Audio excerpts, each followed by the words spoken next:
Sir Alexander Dane, Alan Rickman, who played half-human/half-alien Dr. Lazarus, laments his former glory on the English stage.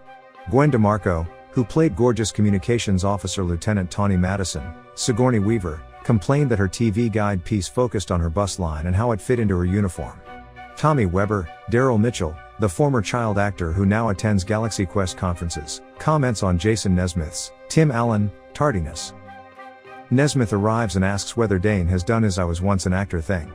This, plus the fact that Nesmith is ready to conduct a solo gig without the rest of the cast, almost makes everyone leave the dressing room and go home, as Jason tries to explain the gig is just two kids with cardboard in a garage. Guy introduces the Galaxy Quest crew on the convention floor, who quickly fall into character, notably Dane after Nesmith tells him the show must go on. They sit down and sign autographs outdoors to offer people a taste of the fantasy. Gwen smiles at Nesmith because Tommy made a hilariously true joke about people liking him almost as much as he loves himself. In that brief moment, Nesmith sees Gwen, and remembers times that once were in hopes for a rekindling of an old on-set romance, which Gwen promptly shuts down when fans ask her if she and the commander ever had a thing, and Gwen says, as Nesmith comes up behind her, they never have. Officials take Gwen to a Tawny Madison and fan costume photo shoot. Mathesar, Enrico Colantoni, an alien who came to Earth to help Commander Peter Quincy Taggart, the character Nesmith played on Galaxy Quest, confronts Nesmith as he follows. Nesmith assumes this is the bunch of teenagers paying him to perform in their garage tomorrow and tells them to keep things quiet, finalize details with his agency, and bring a limousine. Nesmith tries to corner Gwen, who says it was cute before I got to know you, and leaves. The alien contingent mutters and does as he asks. In the men's room, Nesmith locks himself in a commode and overhears two non-geeks mocking Galaxy Quest and calling the stars losers who haven't done anything since the series ended, especially Nesmith, who is bad-mouthed by his co-stars. After waking up, Nesmith acts strangely. He signs signatures with a phone-it-in attitude, doesn't look at fans, and gets irate when confronted by the real hosts of his following day gig, telling them it's just a TV show. Gwen overhears this and subsequently calls Dane to discuss it. She worries about Nesmith and Dane just hates it. Nesmith watches Galaxy Quest in a bottle of vodka on ice and wakes up when Mathesar and his extraterrestrial friends knock on his back door. Nesmith crawls around hunting for shoes in his shirt and undies. They all hop into a limousine, and travel to the gig, with Nesmith trying to court the lovely alien female Laliari, Missy Pyle, who cannot talk due to her translator equipment breaking. Nesmith requests for Coca-Cola, and falls asleep as they explain the problem on the trip up to the genuine spacecraft as he protect her.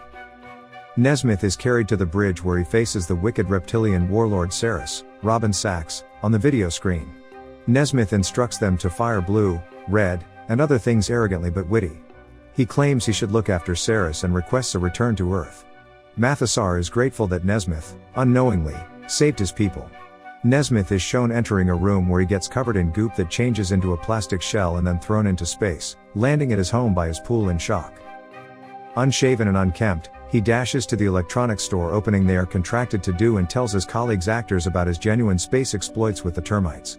After Mathesar and his aliens arrive and ask him and the crew to negotiate with Saris, everyone believes he's drunk and crazy. Nesmith tries to get his co-stars to help.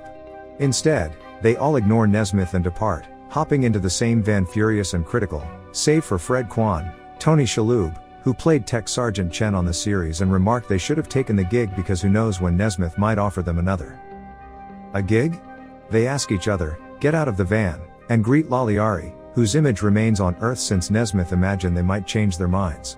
They believe Nesmith is hoarding another performance chance and demand to join him on the Protector. Laliari orders pods for everyone, and Galaxy Quest's acting crew realizes they're in space, which is more real than they expected.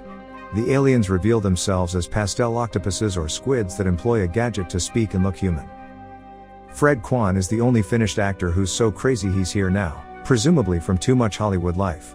He's insane like Nesmith, but he's always been crazy. Only Gwen and Dane believe this gig is insane. Tommy's coping.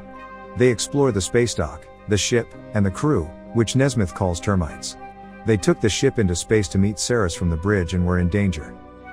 Mathesar and his people believe Earth television is serious documentary news and that Galaxy Quest and Gilligan's Island are reality television or new reporting like the Iraq War.